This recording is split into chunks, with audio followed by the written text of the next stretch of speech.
In the annals of video game history, few franchises have blended tactical acumen with storytelling as seamlessly as the Fire Emblem series. Born in a time when the gaming world was dominated by straightforward action and arcade titles, Fire Emblem introduced a concoction of strategic gameplay married to a rich narrative tapestry akin to commanding a chessboard sprung to life. Today, we delve into the birth of this iconic series that would set the blueprint for tactical role-playing games by looking back at the origin of the series with Fire Emblem, Shadow Dragon, and the Blade of Light. We'll be joined by a few friends, and we'll talk about the rest of the series, and their own experiences with it. A little bit, we'll touch on everything. So be prepared to command the battlefield as we take a tactical trip down memory card lane.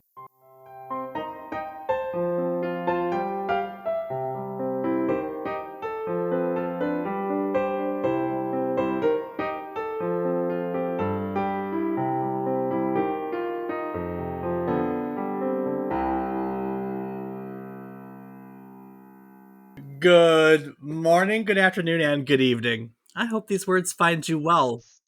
That was a quick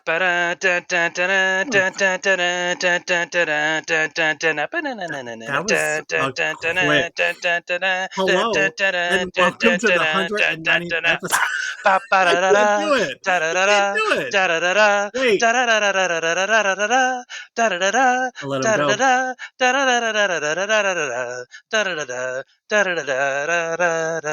Rob, that's what your ending should be. Just keep going for an undisclosed amount of time. Dave, that was impressive. Thank you. I don't know how you could focus with that going all the time, because I can't, but that was impressive. Thank you.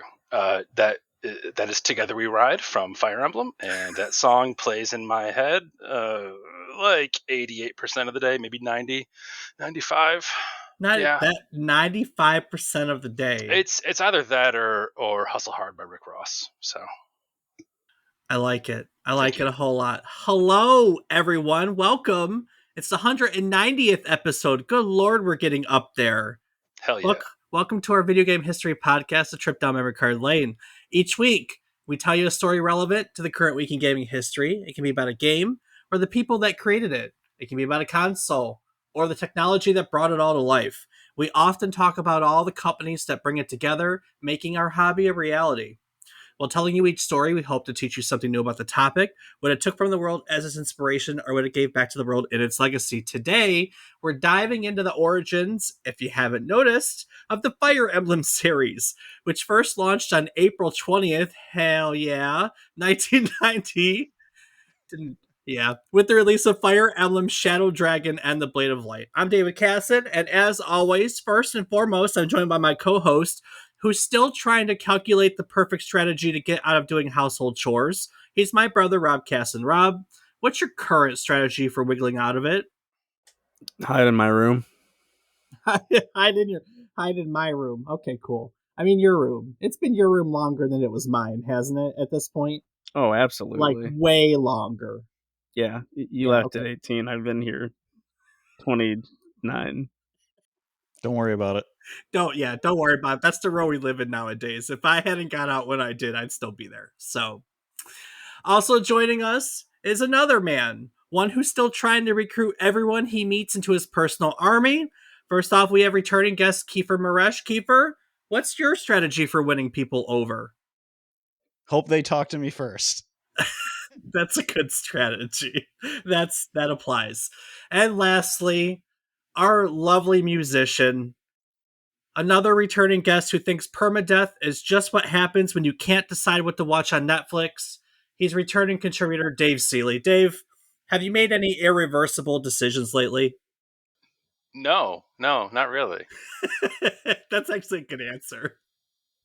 I save scum, so you save scum? Yeah. Any other save scummers out there? No other save scummers. That's okay. It's into the games nowadays. Yeah, it is kind of built in the games nowadays. That's very true. Very, very true. Well, welcome everyone. We got a crowd today. I love it when we always have a crowd. So thank you all for joining us. And let's dive into the Fire Emblem series. But first, you know what time it is, Rob. You have a job to do. Indeed I do, Dave. So, let's kick it off with our current week in gaming history.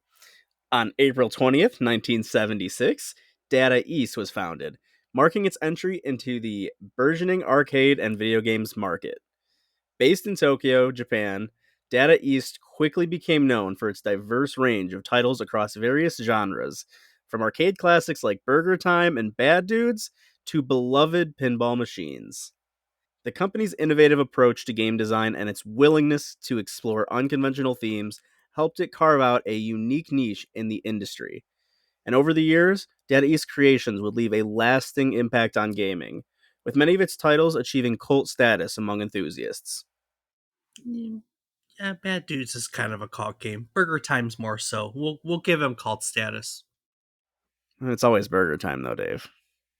I mean, And that hold on. Bad Dudes did bring us the catchphrase, "Are you a bad enough dude?" Got a point. It did. I mean, that's pretty badass, actually. Ooh. XCOM Enforcer, a game diverging from the traditional tactical strategy roots of the XCOM series, was released on April 17, 2001.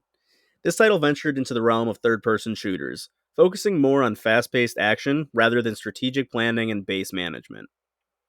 Although it provided a unique twist on the XCOM formula, XCOM Enforcer received mixed reviews, as fans and critics noted its departure from the elements that had defined the earlier successes of the franchise.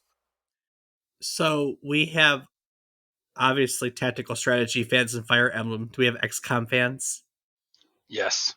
Yeah. I've not played it, but I know it's a game that I would like just from looking at it.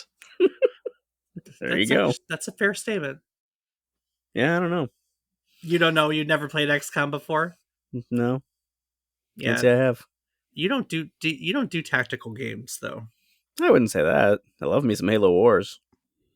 And he plays a lot of chess. He does play a lot of chess. Chess is the OG tactical game. I try. I wouldn't say I play. I try. You're just in it for the chess memes, aren't you? Yeah, absolutely. On April 15, 2003, Ikaruga, which was a critically acclaimed shoot-'em-up developed by Treasure, made its North American debut on the GameCube. Known for its unique polarity-switching gameplay mechanic, Ikaruga challenged traditional shoot-'em-up conventions by requiring players to toggle their ship's color between black and white to absorb bullets of the same color. This not only added a strategic depth, but also transformed typical bullet hell scenarios into complex puzzles. Its innovative design and demanding gameplay earned it praise as one of the genre's most sophisticated and enduring titles. And we had our friend Ryan Shepard on as we learned all about it back in episode 33, if you want to learn more about it. It's a long time ago. I'm starting to get that old feeling, just from how long we've been doing this. It's been a while. I'm not taking that bait. Why everyone else does. Well, man, some people are just the master at it, Dave. For God's sakes! All right, so Just Rob and I right past that one. Rob and I game all the time, and my main gaming social group nowadays, probably just because the rest of you all, Dave, have families and have important things to do, is Rob and his friends, and I have a decade on them all. So all I ever do is sit there and endure old jokes, day after day after day after day. That's what we do, right? Yeah. So I'm talking to someone at work, and they asked me some kind of, it was just some weird list of questions, right? And do you have any inside jokes with friends or family? That's what I brought up. I was like, yeah, I game with a social group that I have, a decade on, and so it's just constant. Dave is old, Dave is old, Dave is there when the dinosaurs started and everything. And it was a her, and she just looks at me and she goes, well, you are ancient, so that makes sense. Oh, God. Oh, my God. That was cold. That's awesome. Jeez Louise. I can't as cold as the Ice Age, which you were there for. That's exactly. I know. It's just such an easy setup. All right. Oh, that's awesome. Ikaruga. That was good. So what else we got, Rob? To round it off with our week in gaming history, we have on April 19th, 2005, Psychonauts, developed by Double Fine Productions and led by renowned game designer Tim Schafer, was released. Known for its inventive gameplay and quirky, humorous storytelling, Psychonauts offers a unique adventure through a psychic summer camp where players explore the strange and varied minds of its inhabitants. Although it initially struggled with sales, it has since become a cult classic, celebrated for its creative design and the depth of its characters. Its success helped pave the way for a long-anticipated sequel and solidified its status as a beloved staple in gaming history. And we covered it back in episode 86 if you want to hear more about the game and Tim Schafer's career. And now there's a second one. So learn about the first one, go play the second one. Yeah, do the thing. Do the second things. one, but 'cause, yeah. All right. So intelligent systems. This is a story told by not so intelligent people. So Intelligent Systems, if you'll recall, was an outside studio that was hired to work on Nintendo-developed software. The studio was founded by Toru Narihiro,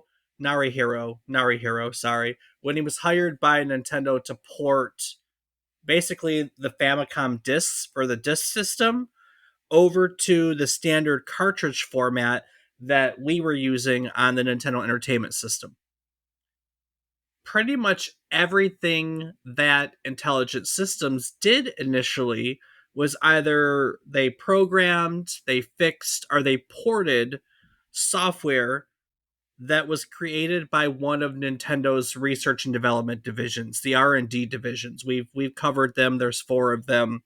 They helped. Early on, Intelligent Systems basically helped work on Super Mario Brothers, Tennis, Duck Hunt, Soccer, Gyromite, and as we discussed recently, they helped with the programming on Metroid, which we recently covered, and Super Metroid, because we did Super Metroid recently.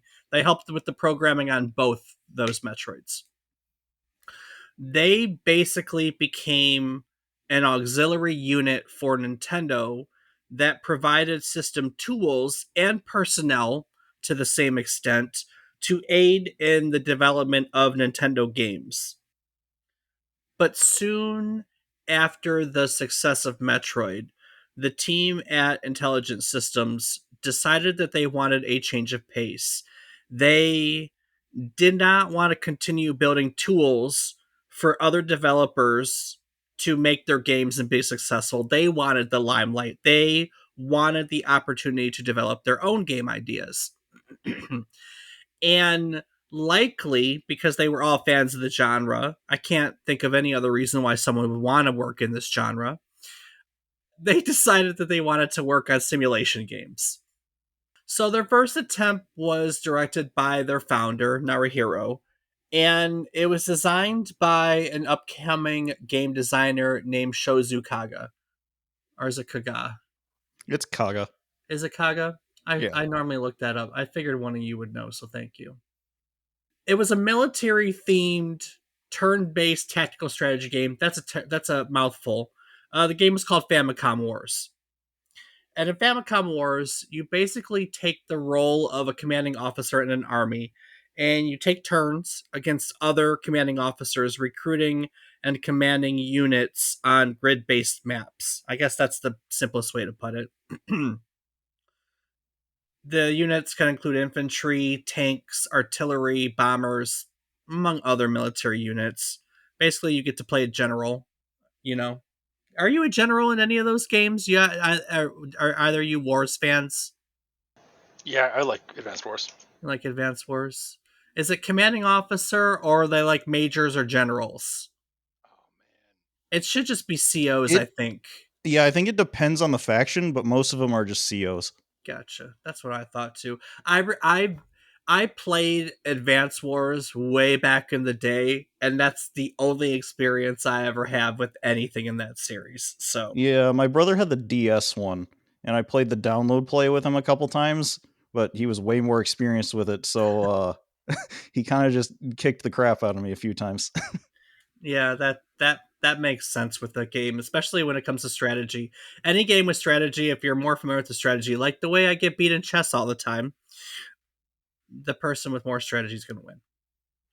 So Famicom Wars was released in August of 1988 to moderate success.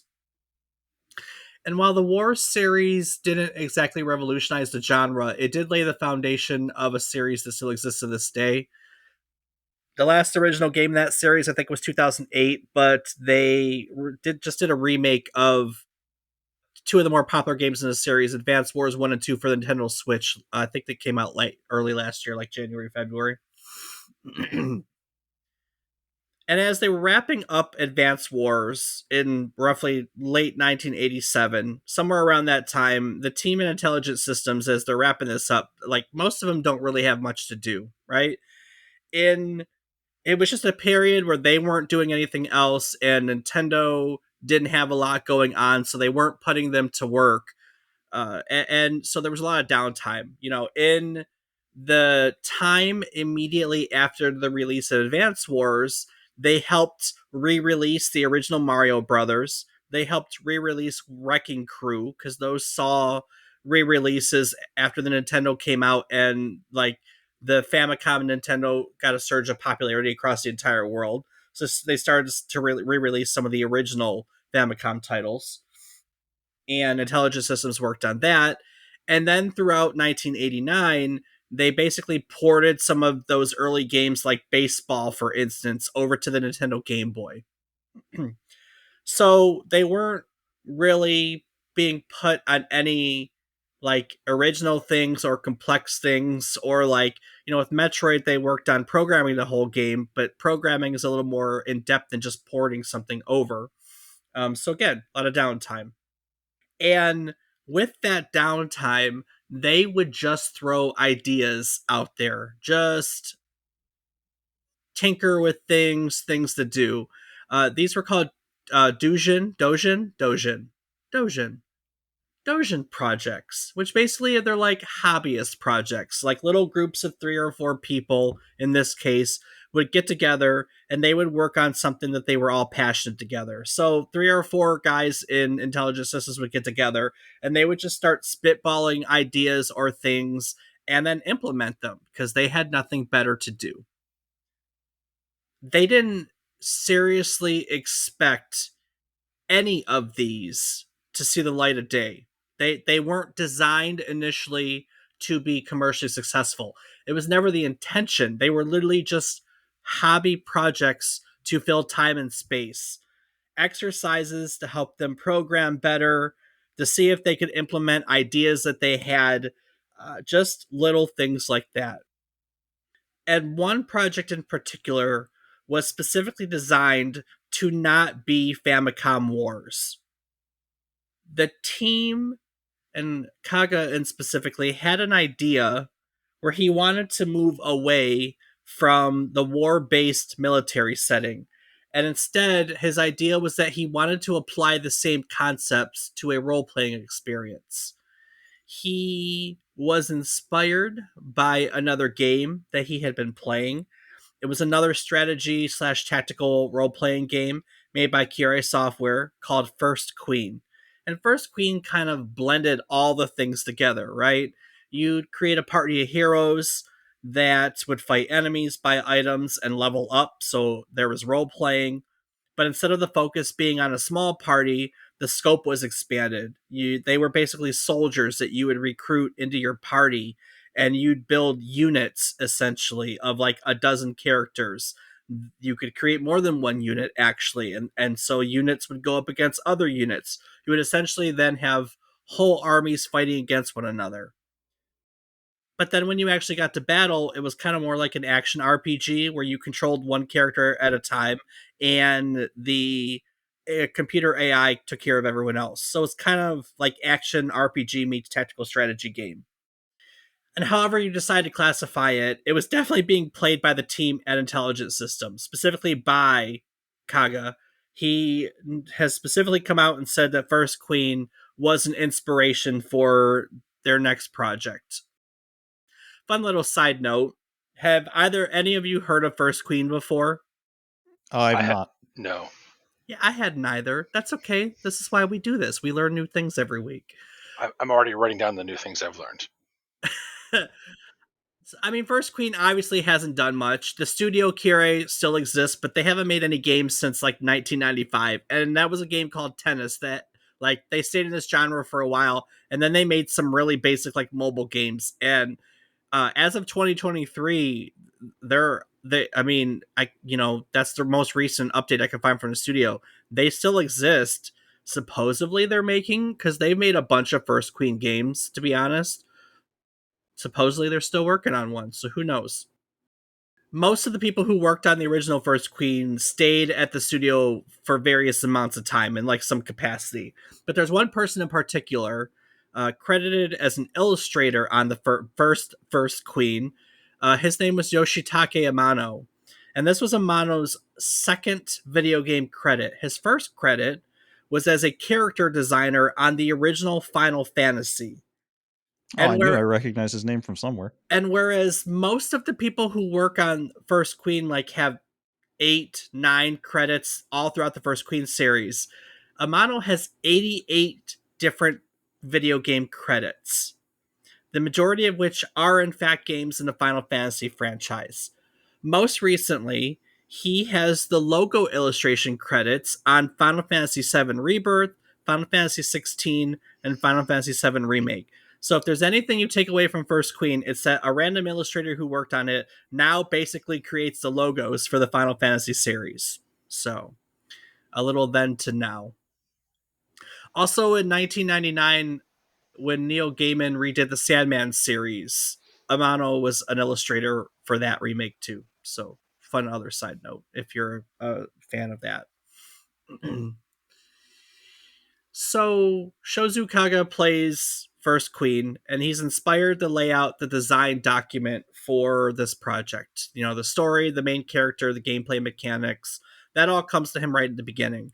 And what Kaga wants is to basically take everything that has come before, Famicom Wars, First Queen, and place it all into a scenario that plays out tactically, but was designed in a way that players would actually care about the characters in front of them. In his mind, it was the same way that you would get attached to players in a role-playing game. So at this point, they're tentatively calling the project Battle Fantasy Fire Emblem. And as Kaga saw it, role-playing games had strong stories but limited protagonists, while tactical games had multiple characters but weak stories. So his solution was to combine the two to create a fun gameplay experience with relatable characters. He starts putting all the things together, and they start dabbling with this project as a group. And as they just kind of get into it, they realize, like, hey, I think that there's definitely something here. So Kaga takes the design document and he presents it to Nintendo.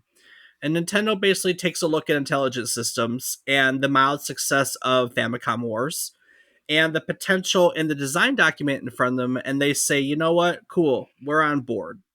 So they bring in a familiar face that we've heard time and time again on this podcast, Gunpei Yokoi, to act as producer and oversee the team at Intelligent Systems as they do their thing. It comes in the middle of when Yokoi is overseeing most of what's going on with the Game Boy 2. So let's not pretend he's sitting there holding the Intelligent System team's hand. It's just, a case of if you want Nintendo money, you get Nintendo Overlord, right? Yeah. Yeah, so basically he was acting as producer, right? Yeah, he has a producer credit on it. That is correct. Okay. But at the same time, like, he also has a producer credit on Famicom Wars because Nintendo published Famicom Wars.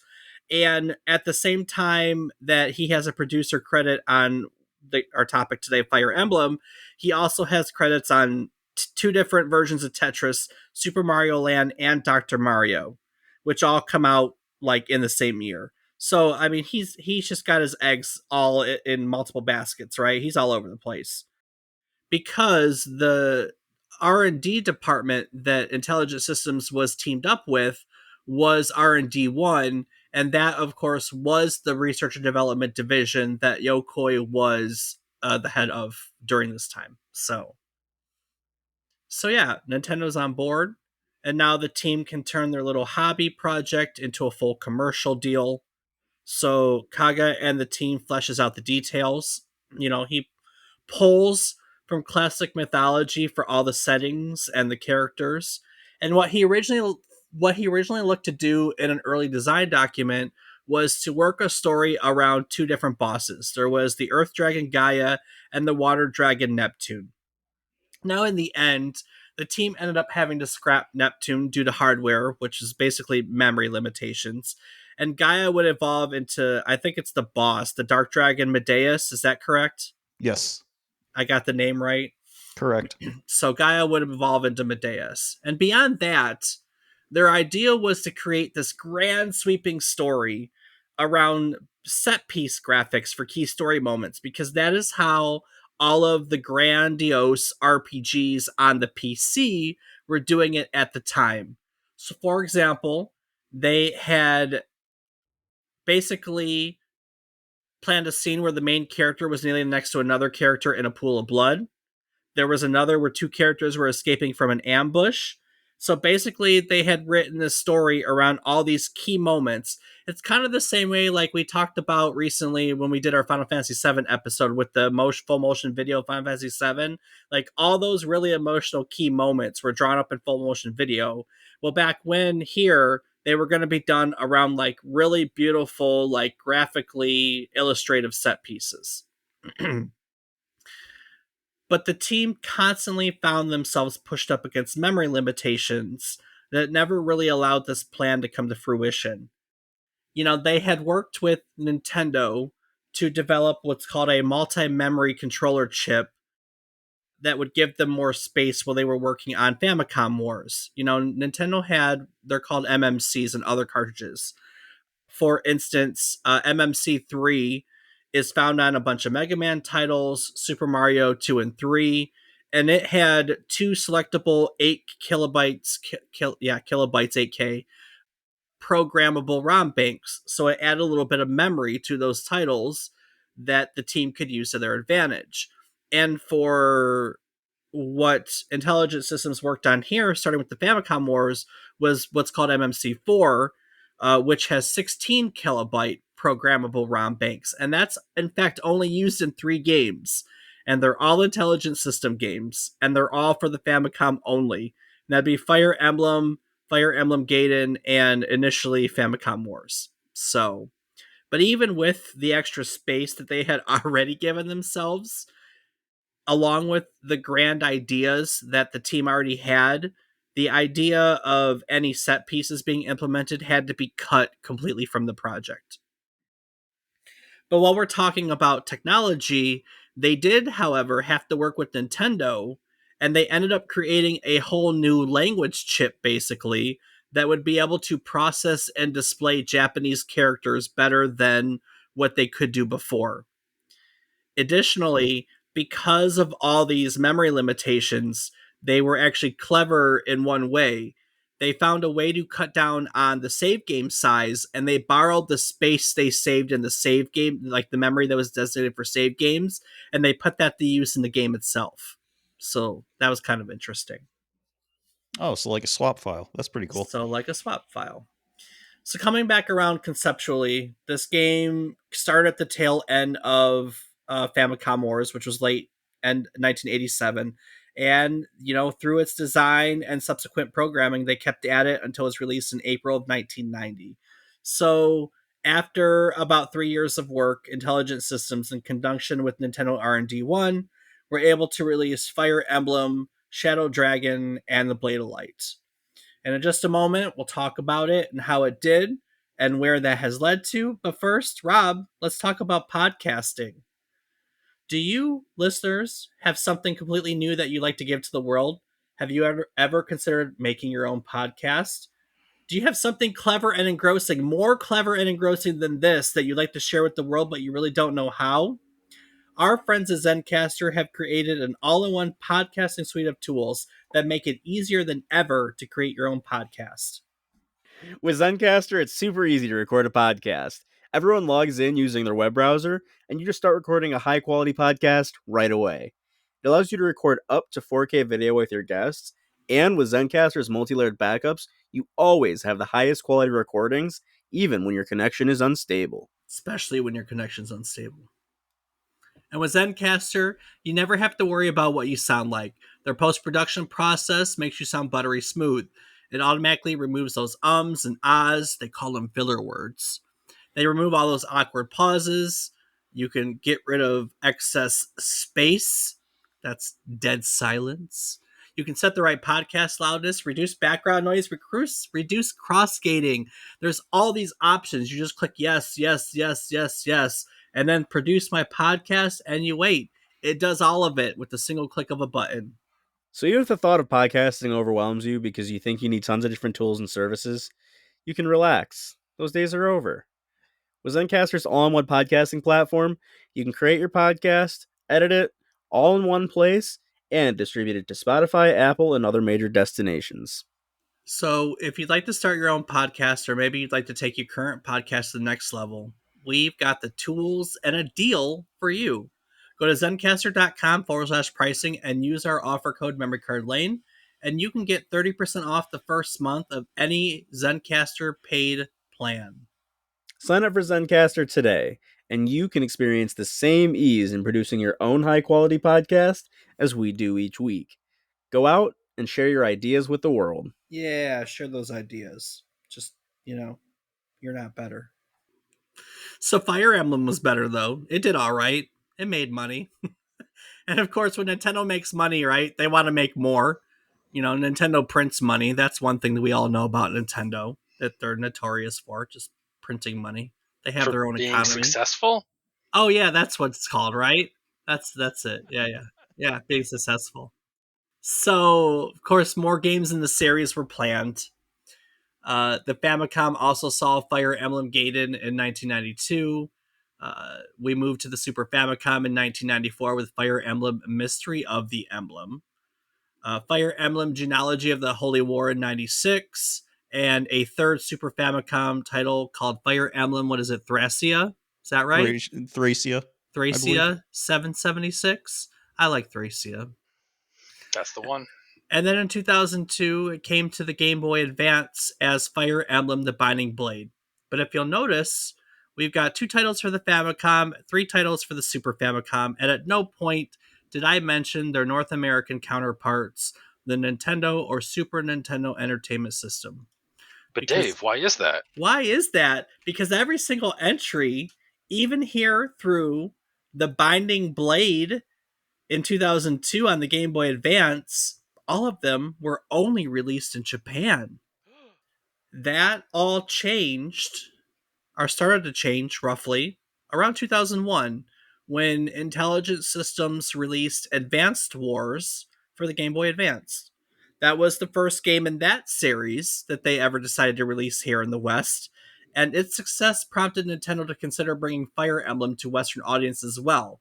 Couple that along with the fact that in 2001, 2 characters in the Fire Emblem franchise were included in Super Smash Bros. Melee. What 2 characters are those? Martha and Roy, baby. Roy's our boy. Roy's our boy. Martha and Roy. He beat you, Kiefer. Yeah, he did. Damn. So now we have 2 characters that, for all purposes, there are people that love playing as them, at least one of them. Roy's our boy. Roy's our boy. Hey, hold on a second. Marth's better. Yeah, I knew I was going to start this. We're not in the Smash Bros. Episode. We did that already. And I don't want to hear any skilled Roy can beat any Marth or whatever. So we have these 2 characters that are in Smash Brothers, and people enjoy playing with them, but they're not really familiar with where they've come from. People were asking the questions. I don't know these guys. Like, I know all these fighters. Who are these guys? And so you have that interest suddenly, coupled with the fact that Advance Wars had done well, when they brought it over to North America. And Nintendo said, you know what? I think it's time for Fire Emblem to come over to stateside. So, Dave, I'm going to start with you. Did you start here right in the beginning? Like with... You mean with Shadow Dragon and the Blade of Light in 1990? No, I mean with the first North American one, the Blazing Blade. Yeah, I started with Blazing Blade and then Sacred Stones. Kiefer, how about you? Same. I actually didn't own 7. It was my brother's copy. But yeah, I started with that one as well. All right, so Kiefer, I'm going to ask you first because I'm genuinely curious about this because I've never gotten into Fire Emblem. Like, it has flown underneath my radar forever, which makes sense because, again, we've talked about I'm not a tactical guy. But how? Why? Like, how did you come across Fire Emblem? I mean, your brother is the obvious answer, I Well, guess. I mean, as with most people in North America, I had Melee when the GameCube came out. We were like, who are these guys? Mm-hmm. And then we had a subscription to Nintendo Power, and they advertised the game in there fairly heavily. So when my brother's birthday rolled around, he got that game for his birthday. He played through, I think he played through just Lynn's and Elliewood's story, which are 2 of the 3 main protagonists in that one, before he let me play it. And then I believe he went back for Hector's story after that, which is the 3rd protagonist. Dave, do you remember your introduction to Fire Emblem? Yeah, it was Blazing Blade. Although at the time it was just Fire Emblem. Right. And Tom, our friend from Melee, we played Melee all the time in college. We did. And our friend Tom either lent me the game or bought it for me. It might have been a birthday gift, or I played it on his and then got it for my birthday, something like that.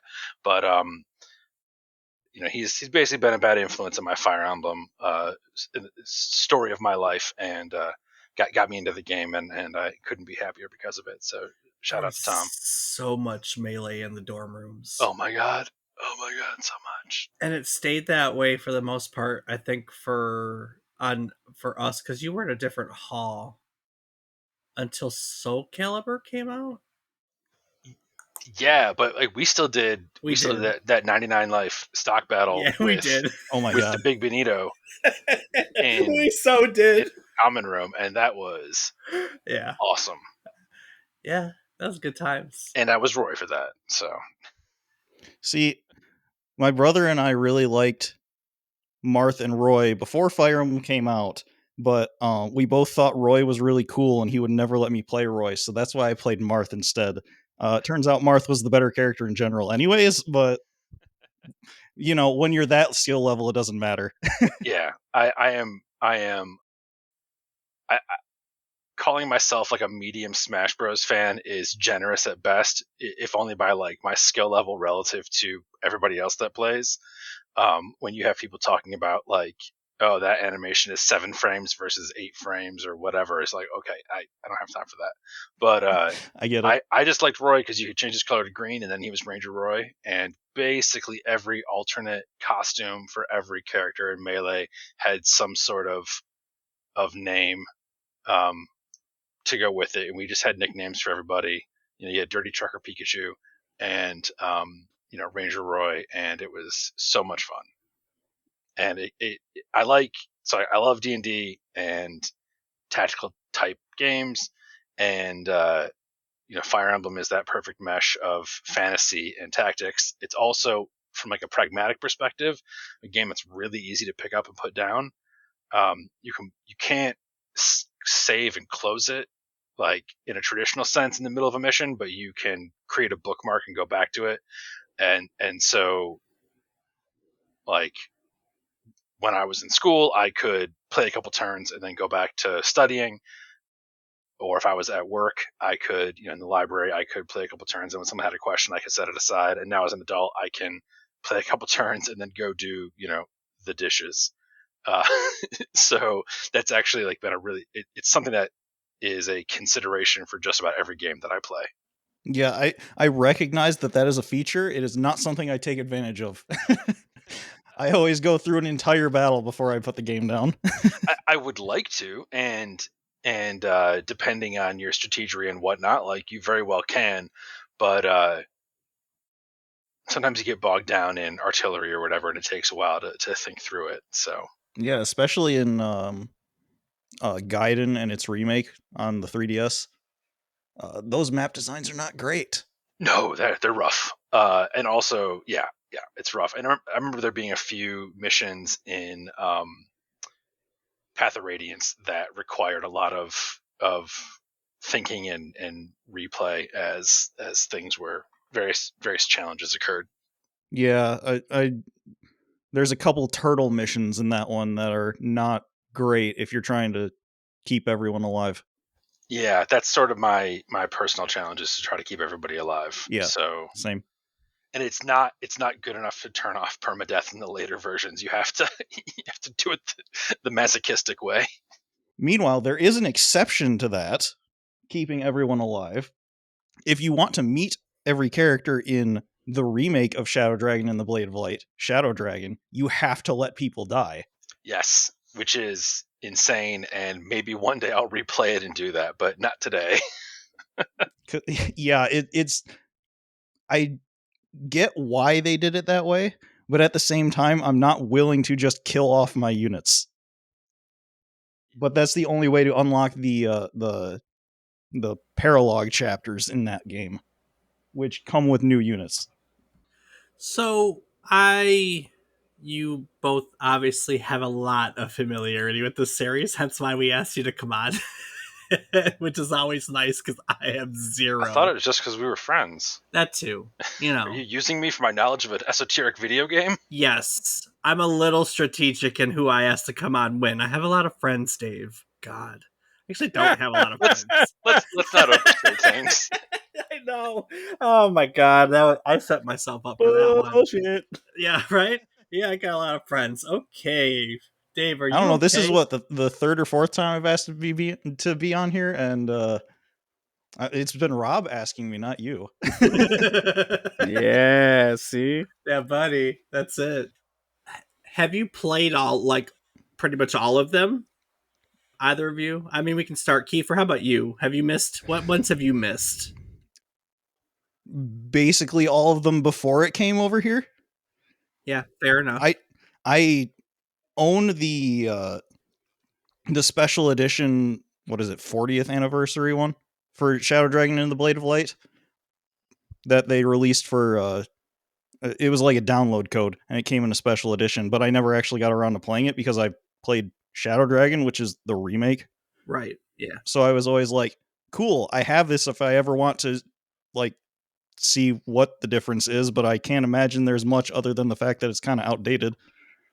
And then all the stateside ones I've played with the exception of Revelation on the 3DS, which is part of the Fates. Yeah, Fates. Thank you. I don't know why I couldn't think of the name.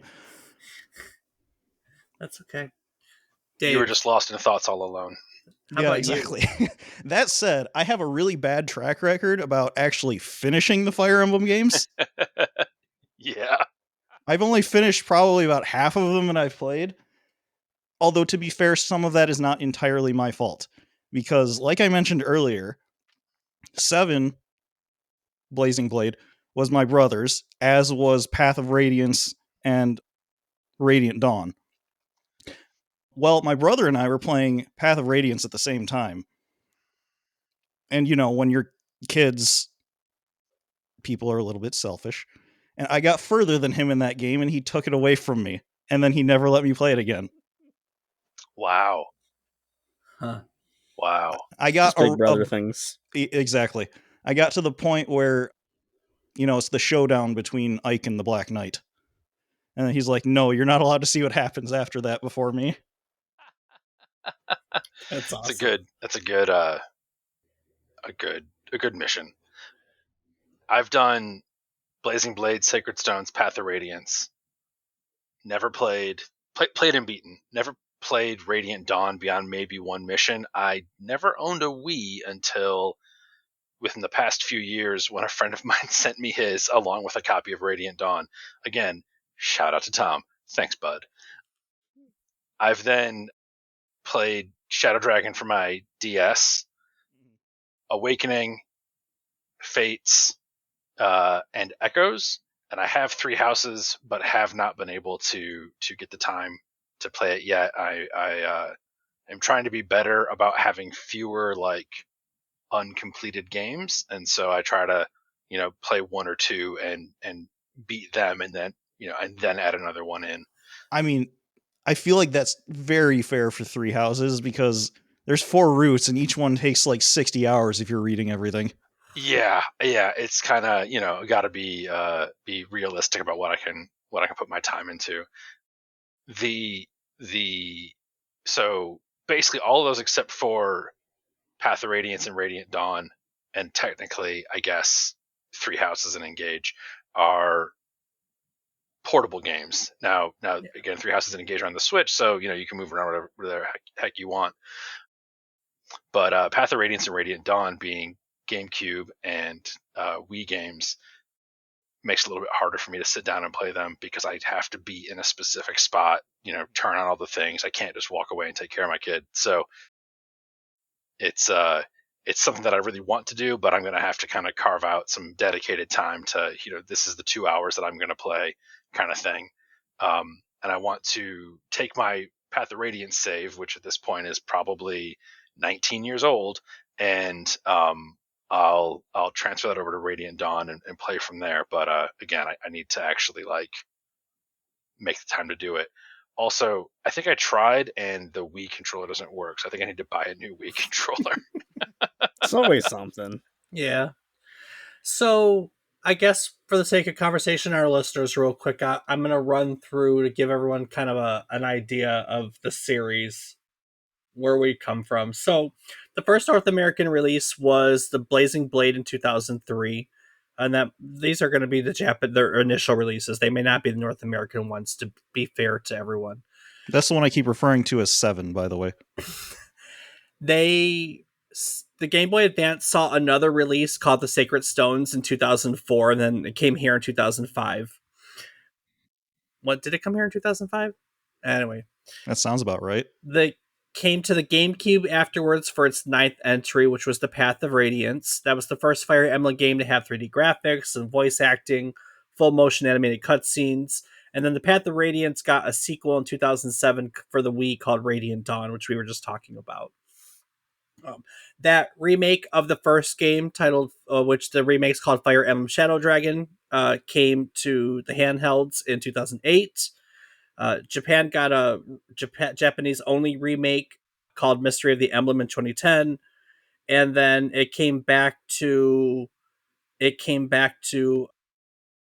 handhelds, didn't it? With Awakening in 2012, followed by Fates, and then Fire Emblem Echoes, Shadow of Valentia. Which is a remake of Gaiden, the second one. Gotcha. So interesting thing in 2012. So Awakening was kind of a resurgence for the series, right? So the sales through the Wii era, from the GameCube into the Wii era, they were not up to Nintendo was not making money basically, and they basically went to Intelligent Systems and said, we're thinking about shutting it down. Like, we haven't been making money with the series. We don't want to keep putting money into not making money. So like we're done. We're at wit's end.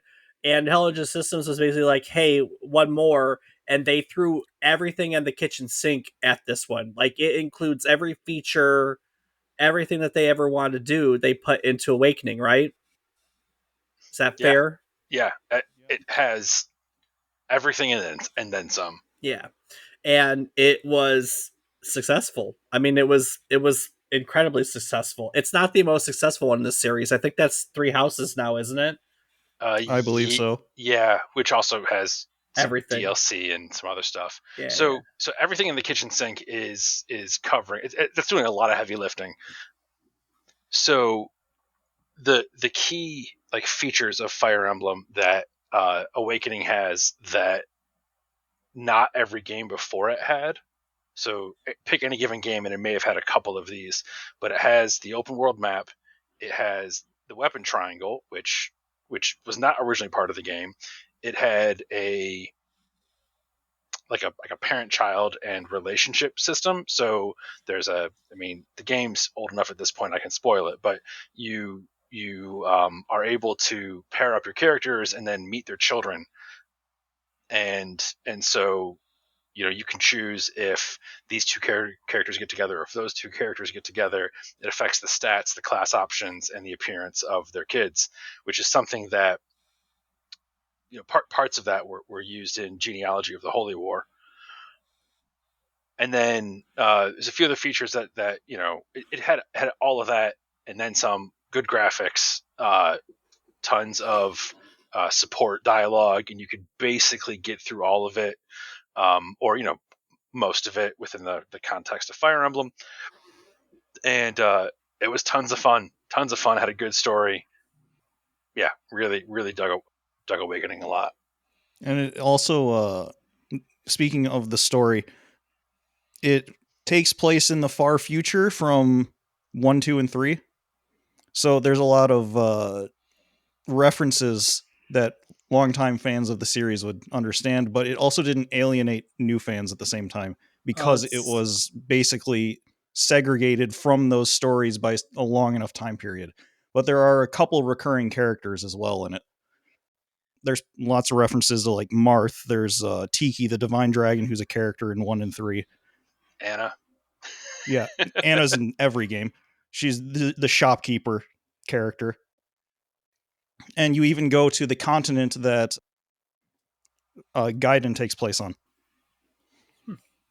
I looked up sales numbers for the series, and yes, Three Houses is easily the best one.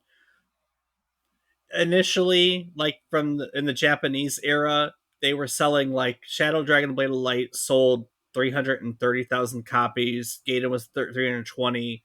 776 only sold 110,000, so they were in a decline. Nintendo didn't really publish sales numbers for the 2000s, so like initially when it came over here, like Blazing Blade through Radiant Dawn, Shadow Dragon, we have zero idea. But it picks back up with Awakening. Awakening sold 2.35 million copies. Fate sold 3.05, and then Three Houses sold 4.12 million copies. It's also important to note that the Fates sales numbers are a bit inflated because there's double dippers. Oh, that is true. The different versions of it. Correct, because they split it into 3 games. Yeah. So you would buy the cartridge for either Birthright or Conquest, and then you could get the other one as DLC at a modest discount, and then you could also buy the third route, Revelation, as DLC as well. That's some Pokemon shit there. Yeah. Well, I mean, yes and no, but yeah. So it is Pokemon is you get 120 out of the 151 Pokemon, and then 15 are only in this game and 15 are in the other game, and otherwise they're indistinguishable. But Birthright and Conquest were different stories, different paths. You are the attacker in one mission, and in the other game's version, you're the defender, or something to that effect. Certain heroes are only available in one route or the other, and there's different cutscenes and everything else. So they definitely, it's at least, I would say, 75% unique per version. yeah, it's kind of like if you've ever played Knights of the Old Republic, like you took the second half of that game and split it into the different light, dark, and medium routes. That's interesting. Okay. Yeah, you wouldn't know anything about that, Dave. Acting like you've played it. Come on. I haven't played any of it, so. Awesome. That said, to get the full story of Fates, you do need to play all 3 because, there's story elements that only exist in certain parts of it. So that's how they get you to buy all of them. They good stories? Arguable. Damn. Oh my hey, god. We were saying just before we started this that nobody dislikes Fire Emblem as much as Fire Emblem fans, right? Yeah. Fates is, I think Fates had a lot of lofty goals, and when you swing for the fences, you don't always hit. Yeah. And I've enjoyed playing it, but I've had to balance my desire to unlock all the characters without letting anybody die, with the fact that like that's a lot of buffing supports and then unlocking the missions to get the characters, beating the mission to free whoever. And I kind of was at a point with one of the routes where I was like, you know what? I just, this is who I have. If I unlock that character, I'm not going to use them because they're 8 levels behind everybody else. I'm just going to beat the game with what I have. I'm guessing that was Conquest. Yup. Because that's the only one you can't grind in of the 3 unless you have DLC. Yeah, and the DLC is real fucking hard. So there's only one mission that gives you XP, and it is challenging to get, like, a strong character can get a decent amount of XP out of it, but to like level up a weak character is challenging. I mean, I feel like that applies to a lot of the lower level characters in most of the Fire Emblem games, like Nino in 7.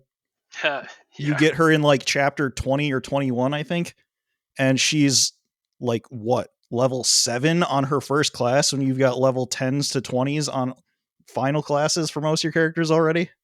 Yeah, it's yeah. So, but it's still a fun game. Speaking of game, Dave, you have a game. I do have a game. That's right. All right. So I crafted a game for this podcast that I hope you're all ready for it. Kiefer, you might be a ringer, but I hope to present a challenge to you as well. I have a list of names, and I want you guys to tell me. Please let me read the full list. I want you guys to tell me which of these is not a Fire Emblem character. Okay. All right. Some of which has already been given away. That's fine. It's okay. Please let me read the list at least once. If you, if you're taking notes at home, just let me know and I can start over. So, all right. Anna, Beowulf, Cordelia, Cherche, Elise, but spelled differently. Fee, Faye, Fiona, Fiora, Fjorm, Frau, Jenny with a G.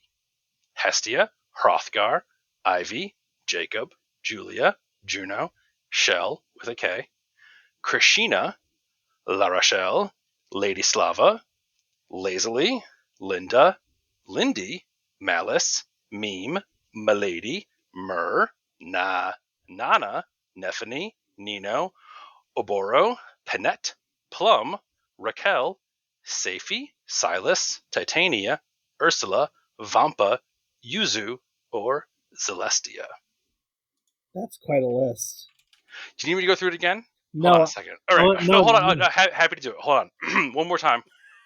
Anna, Beowulf, Cordelia, Cherche, Elise, Elise but spelled differently, Fee, Faye, Fiona, Fiora, Fjorm, Frau, Jenny with a G, Hestia, Hrothgar, Ivy, Jacob, Julia, Juno, Shell with a K, Krishina, La Rochelle, Lady Slava, Lazily, Linda, Lindy, Malice, Meme, Milady, Myrrh, Nana, Nephany, Nino, Oboro, Panette, Plum, Raquel, Safi, Silas, Titania, Ursula, Vampa, Yuzu, and Celestia.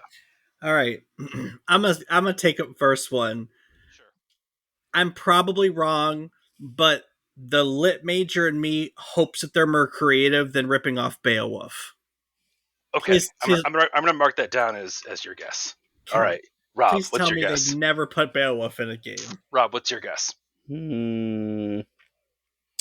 I'm thinking. And in case you think it's Elise or Elise spelled differently, it is the first Elise is Elise, and the second Elise is Elice.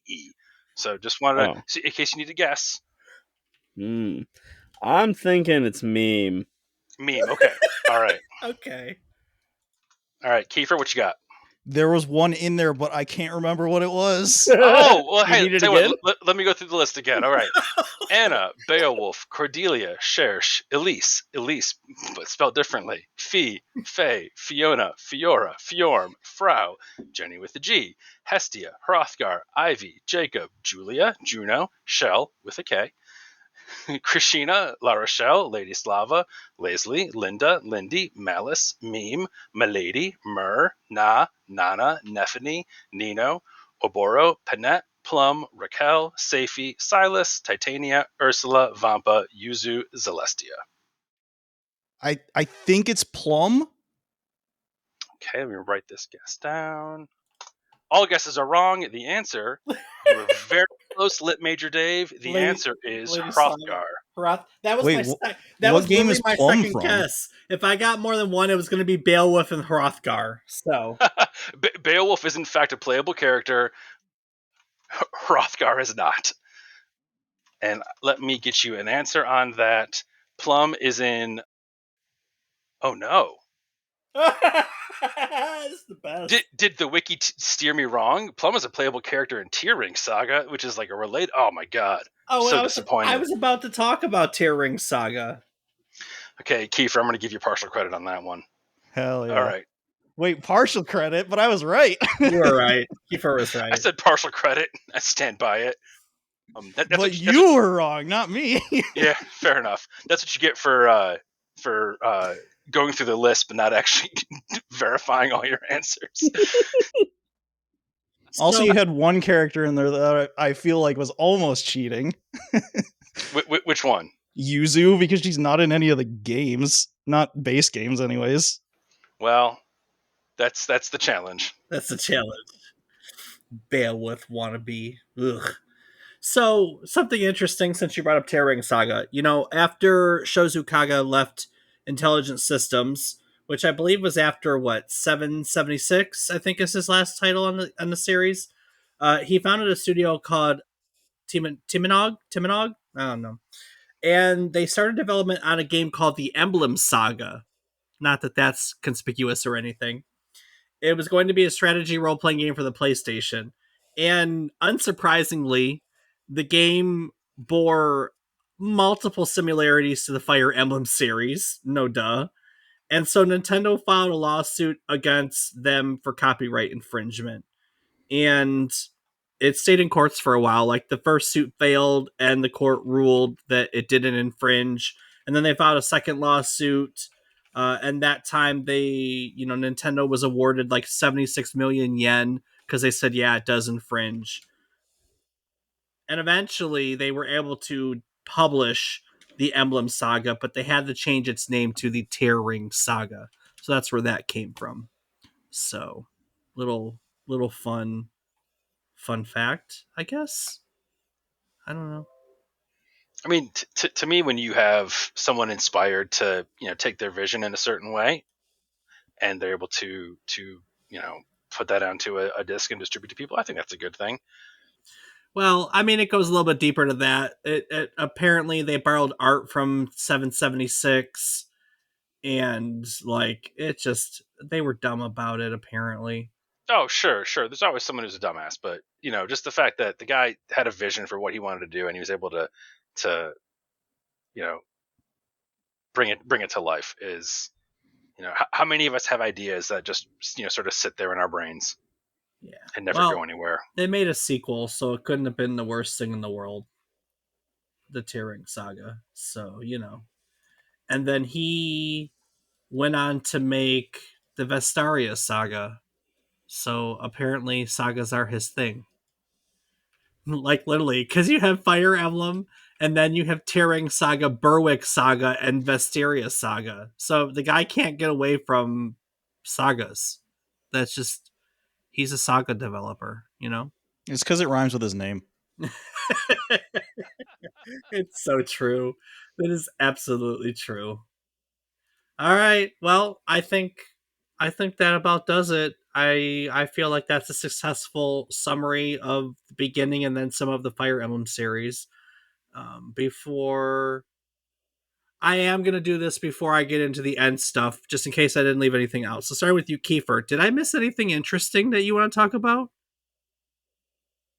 I don't know. I feel like we covered most of the things that are pretty interesting to talk about when it comes to the series. I will say that Fire Emblem pretty much is what popularized tactical games in general. I'm not sure that was touched on. Command and Conquer. That's not tactical. I mean, yeah, XCOM. XCOM was tactical, but There you go. I think and then there's Shining Force. I would But also argue, and we talked about it recently when we covered Vagrant Story, that the Tactics Ogre series also helped. These were the two. For me, looking Yeah, at it objectively, it'd be this series and the Tactics Ogre series that did that. So yeah, I wasn't necessarily saying that you're right. there weren't tactical games being made. It was more popularizing it to the video gaming community in general. Yeah. yeah, it definitely it had the visibility because of Marth and Roy in Melee, Yep. and so it you know you had someone like Captain Falcon in the game who was like, oh yeah, he's from F-Zero, and that was sort of the end of it. Whereas Marth and Roy was like, wait, what are they from? I want to have played this game, and I can't play this game, and now here's a game that they're supposed to be in, but they're not in, but I'm going to play it because it's a Fire Emblem game. Mm-hmm. So I definitely think that there was a intentional or not, some clever decisions were made to get people really, really thirsty for Fire Emblem. That said, Roy did confuse the Western community because people thought he was his dad, which is one of the main characters in 7. Yes, well, that's what happens when you bring the games out in reverse order. Yeah. Yeah, for sure. How about you, Dave? Anything that we want to cover? I think if you want to get into the Fire Emblem games, if you haven't played before, I could tell you which game that I think is best to start with, but the truth is whatever you can get your hands on, because for whatever goddamn reason they haven't brought all of the games to like later systems. So, good luck finding Path of Radiance on anything but the GameCube. So I'm not sure I would say Path of Radiance is the best starting point for most people anyways, if they're not already into tactical games, personally.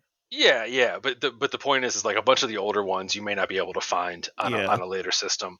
I don't believe, to my knowledge, Blazing Blade and Sacred Stones were not released on even like a Switch. Sacred Stones was on Wii U eShop, but that's shut down now. Yeah. So again, like good luck getting it. Play whatever game you can get, and Is it they're is it fair to ask people to play the most popular one as their entry? Three Houses? No, that's a good starting point. yeah.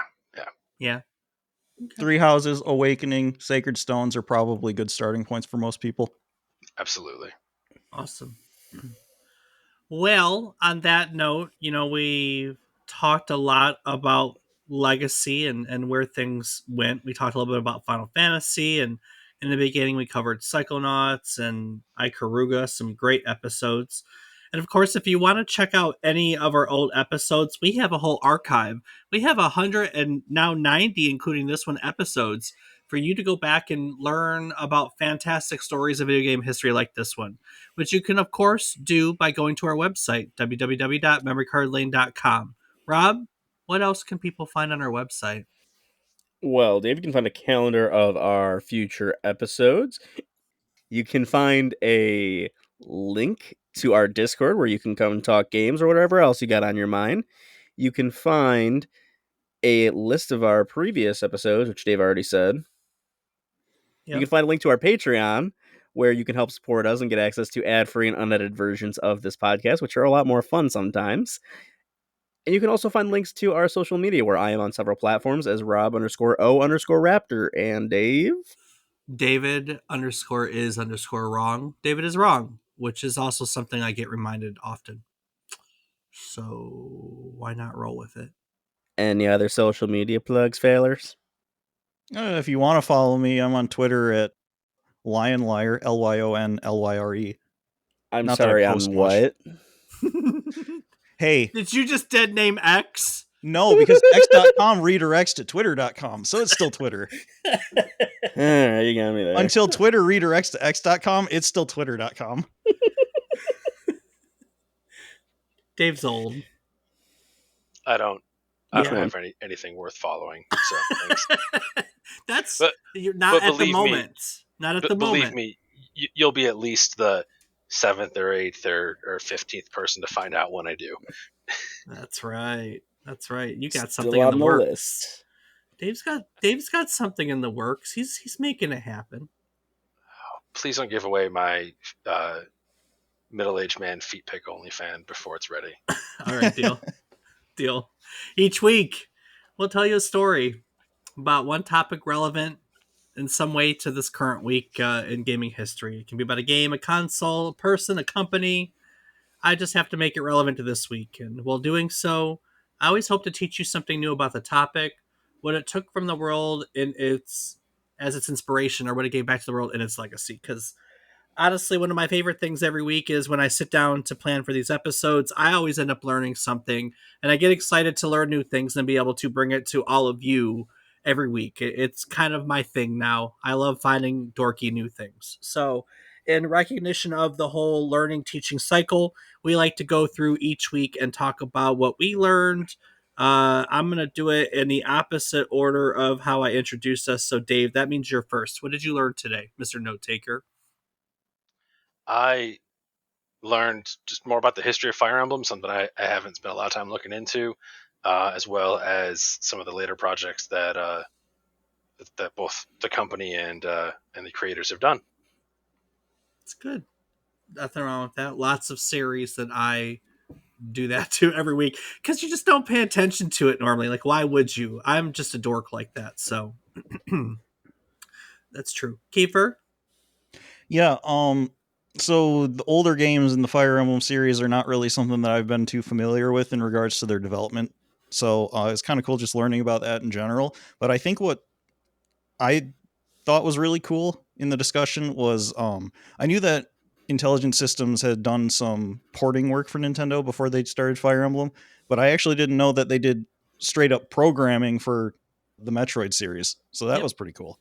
Yeah, that was kind of where they cemented their relationship. Like that was a big that one was a big deal. So that partnership is talked about a lot in the development of Metroid. So it's good stuff. Rob, what did you learn today? That Marth and Roy are more than just characters in Smash. There's another person who doesn't care. No, I'm just kidding. No, I mean, honestly, I was kind of thinking the same as Kiefer. That's pretty cool to know because obviously I know a little bit about it, having lived with Kiefer and hearing him talk about playing it. I know Three Houses was pretty big when we were in college, right, Kiefer? No, Three Houses came out after we were in college. Oh, that's right. It was right after right after I graduated. Yeah, Fates was the one that was out while we were in college. So we were all in Discord chats when I kept hearing about Three Houses, but I definitely remember hearing that name a lot. That said, I don't know if you were there, but I think it was a Smash night. We used to have Smash nights on Thursday nights at our apartment. There was a Nintendo Direct for the Switch reveal that we ended up watching, and there was the Fire Emblem Warriors was revealed during that. And yeah, I kind of freaked out at that one. I don't know if you were there for that, but I know a couple people were. I don't think I was for that one, no, because I would remember that. So Warriors as in hack and slash? Yes, Yeah, like yeah, Dynasty crossover with Warriors or Dynasty. Samurai Warriors. Was it good? It's a fan service game.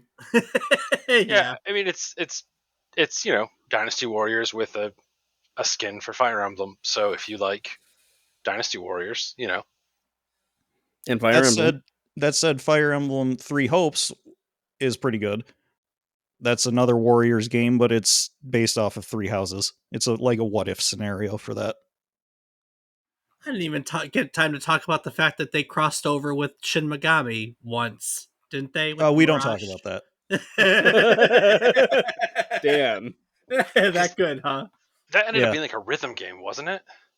It not exactly. It was an idol game. Oh, I'm sorry. I love that genre. Seriously, that's my do nothing genre. Honestly, I play a ton of idle games. He does. No, not like idol as in do nothing. Idol as in like a Japanese idol, as like a singer. Idol. Got it. Yep. Understand now. Not yeah. I'm following you. Okay, so that's not for me. I get where the confusion came in. All right. I got excited for a second. I love idle games. Awesome. Great. Fantastic. Crap. What did I learn? Everything? No, but for real though, so I have zero familiarity with Fire Emblem other than listening to everyone, because obviously my social group has plenty of Fire Emblem fans. But I never paid attention to it because tactical games just I don't have the patience. I don't have patience. That's what it mostly boils down to is lack of patience. That's why Sure. Rob smashes me at chess every time too. So because It's okay. Kiefer's got my ass numbered. I just glance at the board, go, this looks cool, and I make a move and I move on. I don't really put much thought into it. So, but I never really paid much attention to it either. So, like, I could have never told you that they made 6 games before bringing it to North America, or, that Kaga, this was never going to be a game in the beginning. This was just a hobby project that looked cool. And so they're like, okay, let's do it then, I mean, but that's something that we've seen in a lot of development cycles where they play around with a concept and then, something looks cool, so they start doing it. Heck, Halo was originally that way. Halo wasn't going to be a first person shooter, it was going to be a RTS issued game. And they just liked, they designed Halo and decided, hey, we think it's really cool when you drive the vehicle. So they made that a feature. And eventually it was really cool to walk around too. And it became a first person shooter, Yeah, So I feel like that type of thing's fairly common in the Japanese industry for the smaller developers, where they just kind of do things because they think it's cool, not necessarily because they had a project assigned to them. Yep, for sure. So it was neat seeing how this all played out too, with intelligent systems and everything. So I enjoyed it. So awesome. Well, jumping in before Rob, Kiefer, first of all, thank you. It's always a pleasure having you on. Yeah, it's always great being here. And Dave, no, just no. No. Thanks for inviting me. Dave and I talk shit to each other all the time. That's my best friend. So Hey, you're supposed to. Yeah, that's right. Shucks. Oh, shucks. Oh, shucks. And now I just put it out in the world. Oh, crap. I can't take that back now. So You could have with the power of editing if you wanted to. Everybody knows how you feel about me. Yeah, don't worry. We'll never forget about the Legion of Dave. Very true. That's very true. I guess before I take it into next week, Kiefer, anything you want to add? Thanks for having me. Awesome. Dave? Thanks for having me, man. Appreciate it. Thank you both again. Rob? Thanks for having me.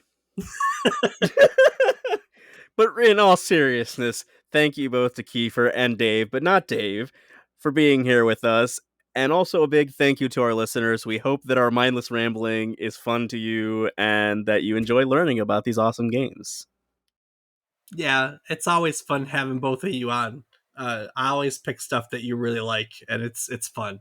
It's fun getting people who are passionate. Okay, so real quick story before I take it out of here. Dave already knows part of this. I had the best burger I've had in forever when I went out on Friday night. I went to a food truck. I went out drinking, went to a food truck, had the best freaking burger I've had in a long time. And this is what made it the best burger ever. Not only was it delicious, it was a phenomenal burger. But I went up to the food truck and I was like, dude, put your best foot forward. Like, because he's got 5 or 6 things on the menu. If you wanted to, what's your favorite? Put your best foot forward. He goes, you want a burger? I said, do a burger. And then he looks at me and he goes, how do you want it dressed? That's, here in the South, dressed is what you put on your sandwiches. If you want everything on it, you say fully dressed, for those of you who aren't Southerners. And I said, you make it however you want to make it. And this dude's face lit up. He was so excited. He says, dude, you made my night. Nobody ever comes to the food truck and tells me to do what I want. And this man made me a killer burger. Like, he just keeps putting stuff. He keeps stacking stuff. He goes, I'm not done yet. This is like half the size it's going to be. Like, he just made me a killer burger. And he was so excited. And he was like jamming to red hot chili peppers as he's cooking. I was like, this is my man. This is my food truck. This is my favorite burger ever now. So, on a topic of people who really enjoy what they do, shout out to the food truck guy in Mandeville, Louisiana. Yeah. Okay. Moving on. Dox yourself. I don't live in Mandeville, so dox me all I want. Anyway, that's my burger story. Fantastic. Man, now I want a burger. Oh, so Same. good.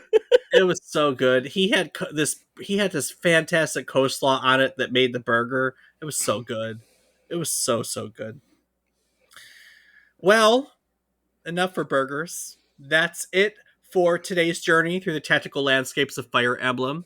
We've navigated through its rich history, sorta, explored its influential gameplay, and celebrated its enduring legacy in the strategy genre. From its humble beginnings on the Famicom to becoming, I guess, a global phenomenon, Fire Emblem continues to ignite the strategic minds of players around the world. Next week, though, we're switching gears from battlefield tactics to colorful adventures as we dive into the whimsical world of Kirby's Dream Land.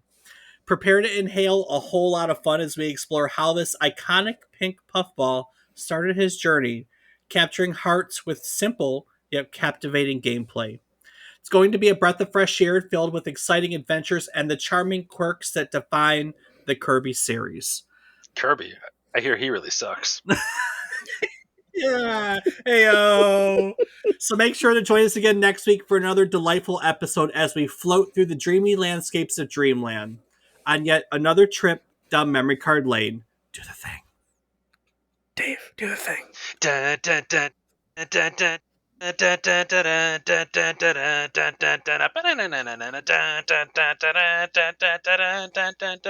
Wait, that's the wrong one, isn't it? Ba-ba-da-ba-bum. Do-do-do-do-do. Awesome. All right. We'll take it.